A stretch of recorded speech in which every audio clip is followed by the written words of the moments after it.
छतरपुर में एक बहुत बड़ी कंपनी थी जिसमें विदेश से सामान मंगाया जाता था। लेकिन परेशानी की बात तो ये थी कि सामान को समुद्र के रास्ते से मंगाया जाता था और समुद्र में समुद्री डाकुओं का कब्जा था। समुद्र के रास्ते से जितनी भी जहाज आती थी वो सबको लूट लेते थे। इससे व्यापारियों की परेशानी और भी ज्यादा बढ़ गई थी। सर, हमारा एक और जहाज डाकुओं ने लूट लिया। राहुल, मुझे कुछ समझ नहीं आ रहा। हम विदेशी कंपनियों को पूरे पैसे दे रहे हैं लेकिन सामान हम तक पहुंचता ही नहीं। हम सामान को ट्रेन से या फ्लाइट से मंगा नहीं सकते क्योंकि उसमें बहुत पैसा लग जाएगा और हम इतना अफोर्ड नहीं कर सकते। मुझे तो कुछ समझ ही नहीं आ रहा है। राहुल, तुम ही कुछ सुझाव दो। सर, क्यों ना हम जल सेना की मदद लें। कैसी बात कर रहे हो? उन डाकुओं का कोई ठिकाना तो है नहीं। वो कब किधर से आ जाए कुछ पता नहीं। हम एक काम करते, हम 2 जहाज समुद्र में भेजते। एक में खाली डिब्बे होंगे और दूसरे में हमारा सामान होगा। जिस जहाज में खाली डिब्बे होंगे उन्हें हम काफी ऊपर तक रखेंगे, जिससे उन डाकुओं की ध्यान उस जहाज में चले जाएंगे और सामान वाले जहाज सुरक्षित हम तक पहुंच जाएंगे। इस आइडिया में दम तो लग रहा है। तुम फौरन इसकी तैयारी शुरू कर दो। ठीक है सर, मैं अभी सौरभ को कॉल करके सारा प्लान बता देता हूँ। राहुल सौरभ को कॉल करके सारा प्लान समझा देता है। दरअसल सौरभ भी इनकी कंपनी का ही वर्कर है। वो सामान लेने के लिए विदेशी कंपनियों में जाता है और जब सामान इंडिया पहुंच जाता है तो वो फ्लाइट पकड़कर वापस इंडिया आ जाता है। लेकिन सौरभ 1 महीने से उसी कंपनी में फंसा हुआ है क्योंकि जहाज इंडिया तक पहुंच ही नहीं पा रहा है। राहुल सौरभ को अच्छे से कॉल करके सब कुछ समझा देता है कि उसे क्या करना चाहिए और फिर सौरभ भी अपने काम में लग जाता है। प्लान के अकॉर्डिंग विदेश से 2 शिप निकलती है। एक में सामान था और दूसरे में सिर्फ डिब्बे। शिप समुंदर में निकलता है और समुद्री डाकू दोनों शिप पर कब्जा कर लेते हैं। मालिक, ये जहाज पूरा खाली है।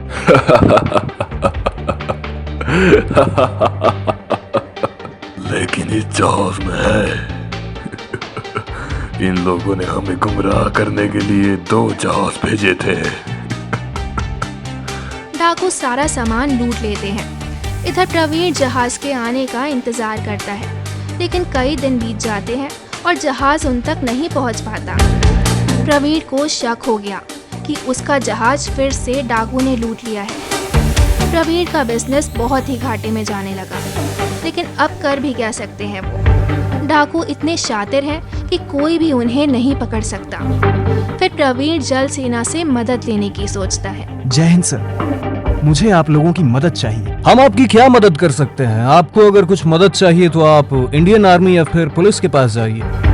हम तो जल सेना है, हम आपकी क्या मदद कर सकते हैं? सर, मैं समुद्र के जरिए सामान मंगवाता हूँ। हमारा जहाज विदेश से निकलता तो है भारत आने के लिए, लेकिन भारत पहुंचने से पहले ही समुद्री डाकू उसे लूट लेते हैं। हम बस आपसे इतनी ही मदद चाहते हैं कि आप उन डाकुओं को पकड़ के जेल में बंद करें। ठीक है, लेकिन जहां तक मैंने सुना है समुद्री डाकू बहुत ही चालाक होते हैं। वो जल्दी किसी के नजर में नहीं आते, इसीलिए उनको पकड़ना बहुत ही मुश्किल होगा। सर, आप ऐसा मत कहिए। मैं बहुत ही उम्मीदों के साथ आपके पास आया हूँ। मैंने ये नहीं कहा कि मैं तुम्हारी मदद नहीं करूंगा। मैंने तो बस इतना कहा है कि उन्हें पकड़ना बहुत ही मुश्किल है, इसीलिए उन्हें पकड़ने के लिए कुछ प्लान करना होगा। पर हम लोग ऐसे ही कुछ नहीं कर सकते। आपको एक एप्लीकेशन जमा करना होगा हमारे ऑफिस में। अगले दिन प्रवीण और राजीव प्लान बनाने के लिए एक जगह पर मिलते हैं। प्रवीण जी, कल रात मैंने बहुत सोचा और एक प्लान बनाया।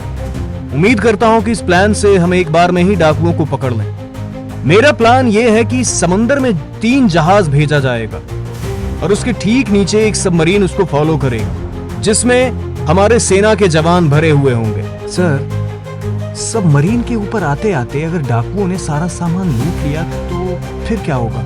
अरे प्रवीण जी, आप पूरा प्लान तो सुनिए। ऊपर 3 जहाज तो रहेगा, पर जहाज में जितने भी डिब्बे होंगे उन सब में हमारे सेना के जवान रहेंगे। जैसे ही डाकू हमला करेगा, डिब्बे से सारे जवान निकलकर उन्हें पकड़ लेंगे और तब सबमरीन भी ऊपर आने लग जाएगा।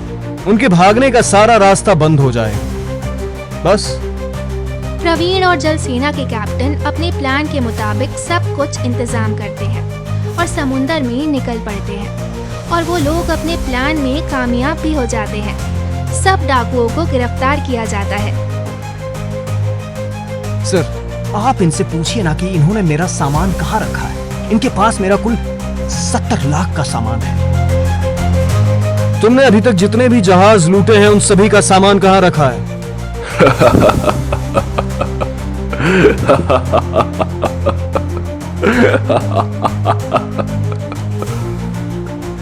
वो सामान सही जगह पर पहुंच गए। तुमसे जितना पूछा जा रहा है उतना बताओ, कहाँ है सारा सामान? सामान हमने उसी कंपनी में बेच दिया जिस कंपनी से ये खरीदते थे। लेकिन तुम्हें कैसे पता कि ये लोग कौन सी कंपनी से सामान खरीद कर लाते हैं?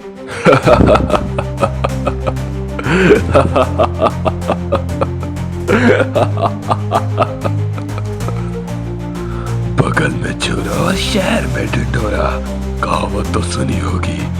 इसका वफादार वर्कर सौरभ हमारा ही आदमी है। जैसे ही सामान वहां से निकलता है वो हमें खबर कर देता है कि जहाज कौन से रूट से जाने वाला है और हम सारा माल लूट के वापस उसी कंपनी को बेचते हैं और उसका पैसा उसे चुका देते हैं। हम लोग आज फंस गए क्योंकि उसने सौरभ को खबर नहीं किया था, वरना हमारे पास इंफॉर्मेशन होता तो हम आज भी बच जाते।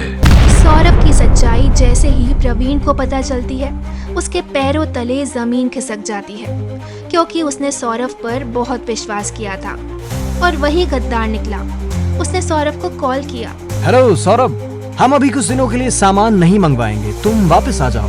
डाकुओं के हाथ से बचने के लिए पहले हमें कुछ प्लान करना पड़ेगा। ठीक है सर, मैं जितनी जल्दी हो सके पहुंच रहा हूँ। ठीक है, तुम आज ही फ्लाइट पकड़ लो। डाकू के हाथ से बचने के लिए प्लान, ये तो मुझे जानना ही होगा। प्रवीण उसे बिल्कुल शक नहीं होने दिया कि उसके साथी पकड़े जा चुके हैं। कुछ दिन बाद सौरभ प्रवीण के पास पहुंच जाता है। अरे सौरभ मेरे भाई, तुम बहुत अच्छा काम कर रहे हो, ऐसे ही करते जाओ। प्लान के लिए कुछ और लोगों को भी बुलाया है, तुम चलो मैं तुम्हें उनसे मिलाता हूँ। प्रवीण सौरभ को जेल ले जाता है और उसके साथी डाकुओं से मिलवाता है। धोखेबाज, मैंने तुम पर विश्वास किया और तुमने ये सिला दिया। सर, इसे भी जेल में डाल दीजिए। प्रवीण को बहुत बुरा लगा क्योंकि उसने सौरभ पर विश्वास करके ये काम दिया था और वो ही धोखेबाज निकला। क्या रे, सुना तू हमारे शत्रु सुमिरन डाकू से धंधा करता है अब, इसलिए तूने हम लोगों को उस दिन फोन करके नहीं बताया कि तेरा बॉस जाल बिछा रहा है। हाँ, तुम लोगों को पकड़वाने के लिए मुझे 10 करोड़ दिए हैं सोमिरन डाकू ने, तो कैसे न मानता मैं उसकी बात। वैसे भी तुम लोगों ने अपनी जिंदगी में कोई अच्छा काम तो किया नहीं, तो एक न एक दिन इसका फल भुगतना ही था। शुक्र करो मेरा कि मैंने तुम लोगों को ये अवसर दिया है कि अपने पापों की सजा भुगत सको, ताकि ऊपर वाला तुम लोगों को जहन्नुम में ना भेजे। मैं तो कल सुबह निकल जाऊंगा अपने वकील की मदद से, तुम लोग सड़ते रहना। ये बात सुन के सम्हा डाकू बहुत गुस्सा हो जाता है और सौरभ का गला पकड़ लेता है। तू बचेगा तब ना यहाँ से बाहर जाएगा, जो यहाँ से बाहर जाएगा वो है सिर्फ तेरी डेड बॉडी।